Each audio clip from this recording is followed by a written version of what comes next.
The Book of Enoch reveals that mothers passed away giving birth to babies so massive they tore through human bodies. Yet these scary infants looked completely angelic and innocent. Most people think bigger means stronger, but these Nephilim developed beyond physical size into something that terrified their own angelic fathers.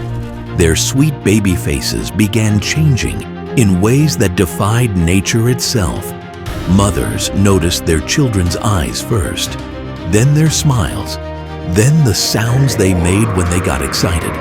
What these innocent-looking giants transformed into made their own creators regret ever touching human women. We'll show you how these children use their innocent faces to get close to victims, making adults trust them completely before revealing their true deadly intentions.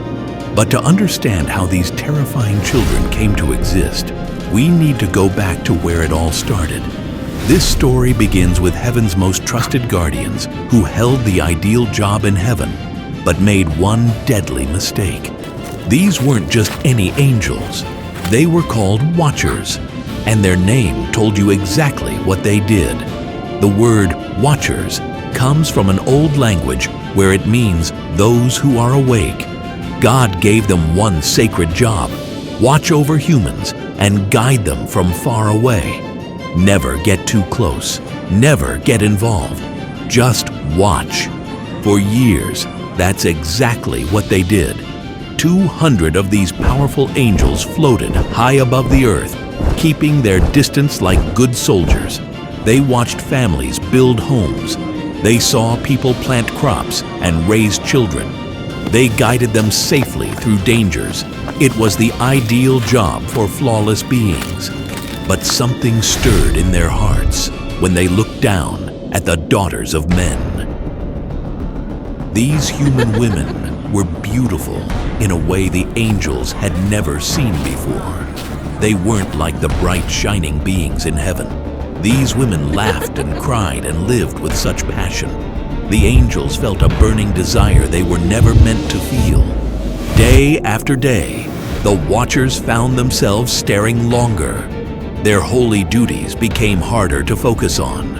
All they could think about were these amazing human women walking around below them.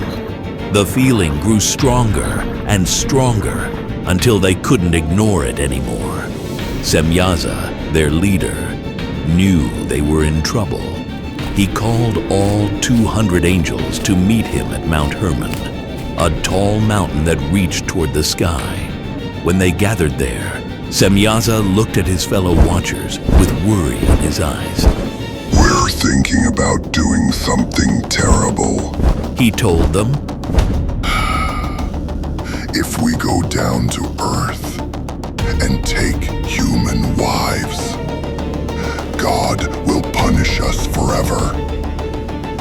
But I'm scared to do this alone." The other angels nodded.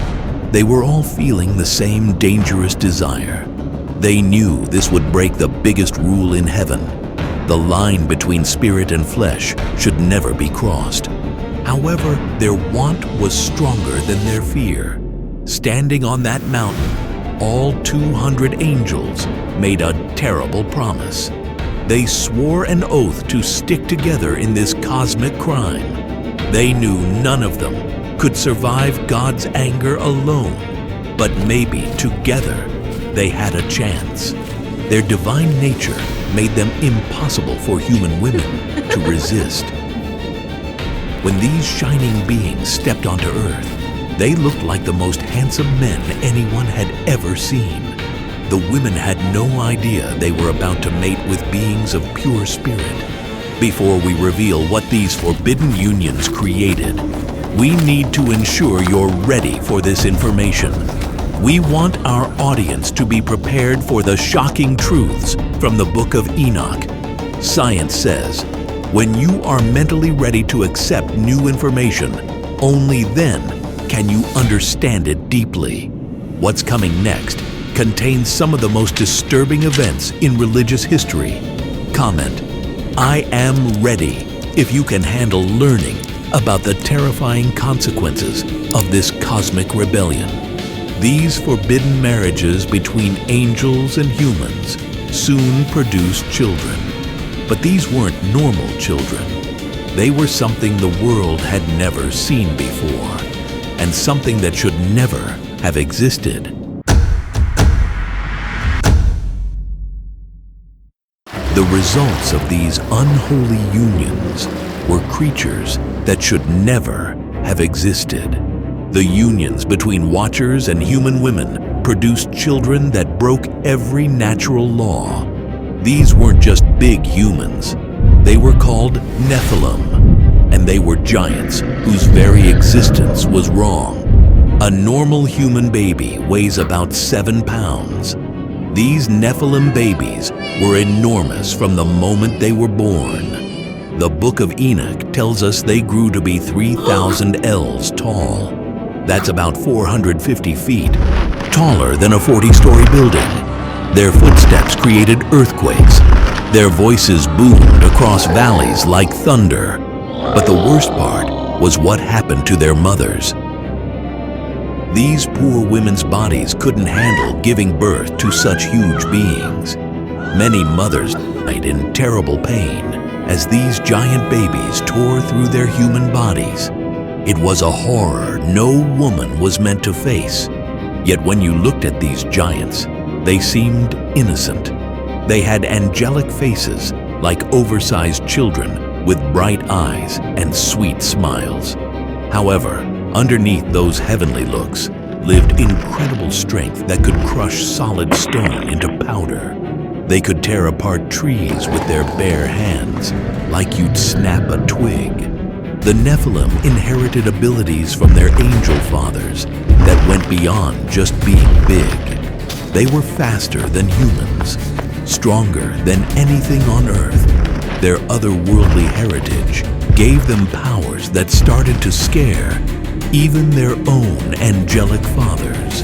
At first, the Watchers felt proud of their children.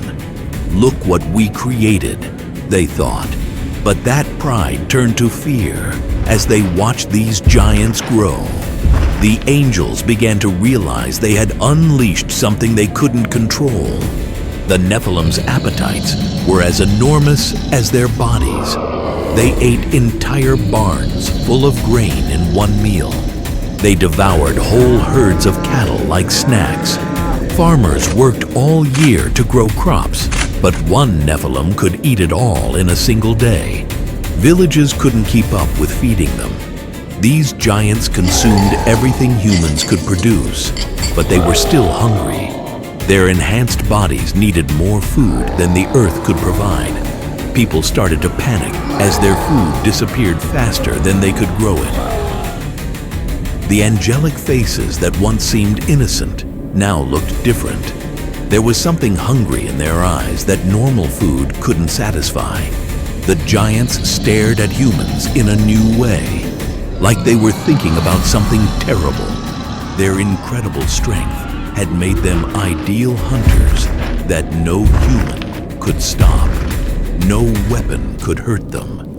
No hiding place could keep people safe from them. But while these giants terrorized humanity with their strength, their angelic fathers were spreading a different kind of evil, one that would corrupt human hearts and minds forever.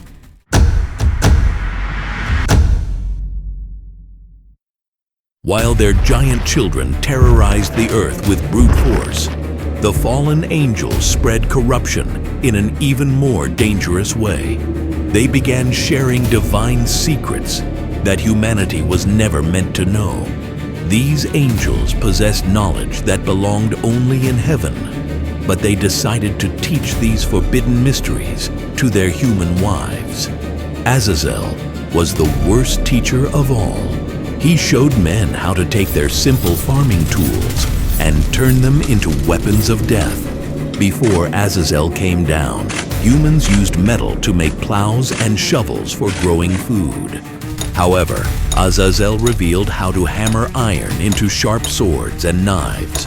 He showed them how to make shields and armor that could stop any attack. These lessons spread like wildfire through human towns. Peaceful farmers suddenly became warriors. Brothers who once worked together in fields now fought each other with blades that could cut through anything. The first wars in human history started because angels revealed how to kill each other better. But Azazel wasn't the only instructor. Other fallen angels shared different deadly secrets. Semjaza showed people how to cast spells and use magic roots. Barakijal revealed how to read the stars for evil purposes instead of just telling time. Kokabiel explained secret signs in the sky.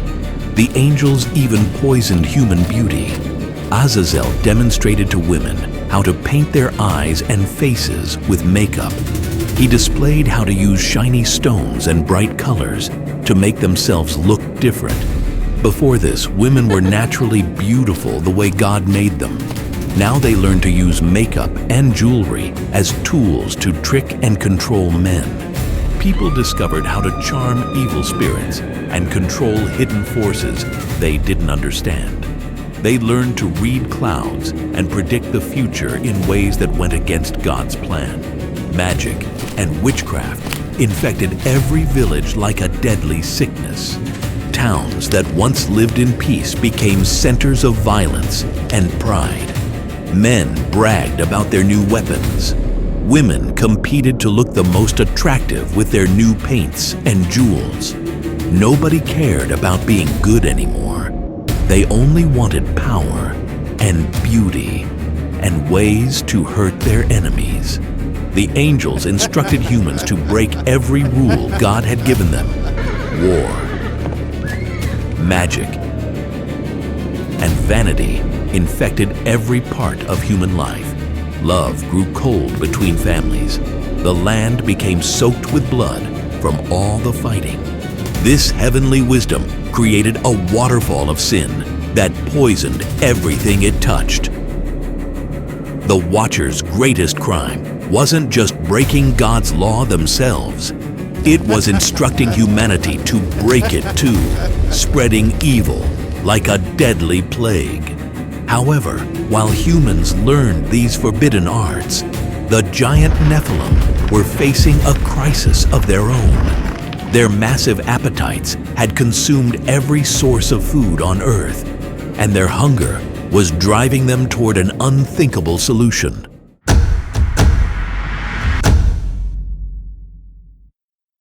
The Nephilim had devoured everything. Every grain store was empty. Every herd of cattle was gone. Every farm had been stripped bare. These giants had consumed every source of food in the known world, but their otherworldly hunger still burned inside them like fire. Their enormous bodies needed more food than the earth could ever produce. Normal meals were like tiny snacks to beings who stood 450 feet tall.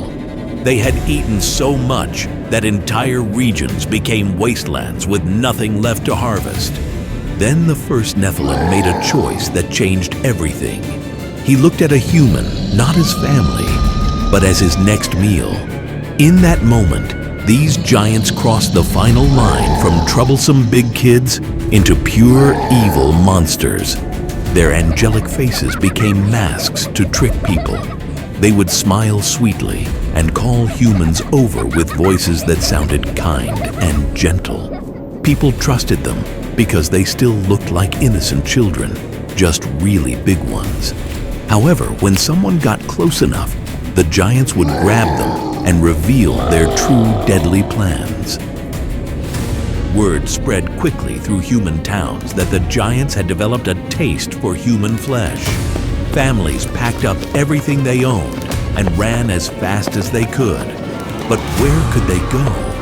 These monsters could take giant steps that covered miles. Their thundering footsteps warned everyone that death was coming. The giants became ideal hunters. Their incredible strength meant no human weapon could hurt them. No walls could keep them out. No hiding place was safe. They could smell humans from miles away and hear heartbeats through thick stone walls.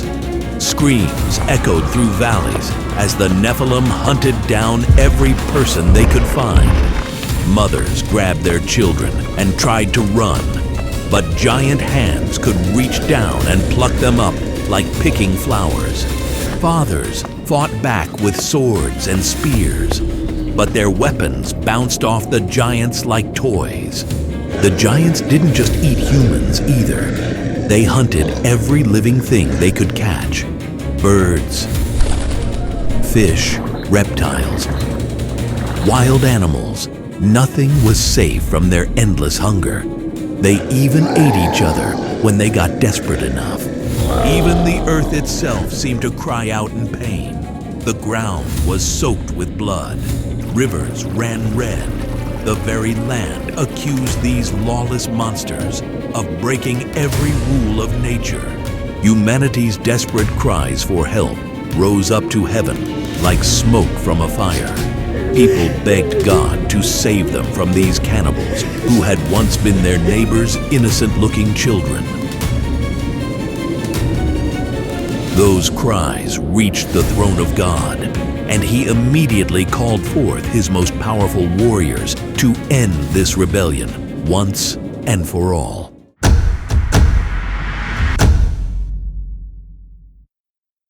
God's patience had reached its limit. Instead of sending one angel, he summoned 4 of his most powerful warriors: Michael, Gabriel, Raphael, and Uriel. Each archangel received orders that would reshape the entire world, targeting different aspects of the cosmic rebellion that had infected both heaven and earth.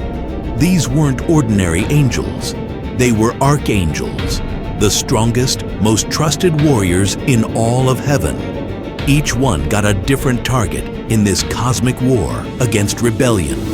Raphael got the job of dealing with Azazel, the angel who had taught humans how to make weapons and war. God told Raphael to grab this rebel angel and drag him to a place called Dudael in the desert. There, Raphael wrapped Azazel in unbreakable bonds and threw him into a deep pit covered with sharp, jagged rocks. The fallen angel's screams echoed across the empty wasteland as he faced prison until Judgment Day.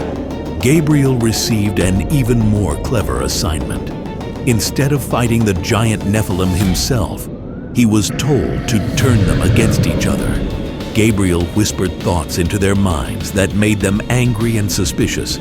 Soon, these cannibals started seeing each other as enemies instead of brothers. The giants began a brutal civil war, using their incredible strength to tear each other apart. Michael, the greatest warrior angel, got the biggest job. He had to capture Semyaza and all the other watchers who had taken human wives. Michael grabbed these fallen angels one by one and dragged them to dark valleys under tall mountains. There, he bound them with eternal bonds, trapping their immortal bodies until the final Judgment Day. Uriel got the most urgent task of all. He had to race against time to warn Noah about what was coming next. God was preparing to send a flood that would wash away everything evil on earth. Uriel flew as fast as he could to find Noah and tell him to start building a wooden boat immediately.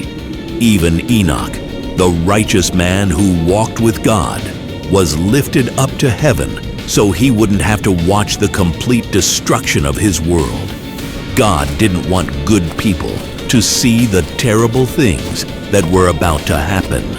This wasn't just punishment. It was 4 perfectly planned strikes against rebellion, happening all at once. Each archangel carried out their orders with deadly precision, proving that no matter how strong rebellious angels think they are, they can't stand against God's justice. However, while the archangels dealt with the Watchers and Nephilim, God was preparing an even greater judgment. He was about to unleash every drop of water on earth to wash away this corruption forever.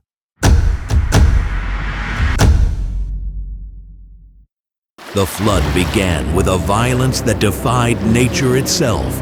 This wasn't just rain falling from clouds. This was heaven and earth working together to erase every trace of the evil that had infected creation. Water poured down from the sky like giant waterfalls, while underground springs burst open from below. It was like the whole planet had become one massive washing machine.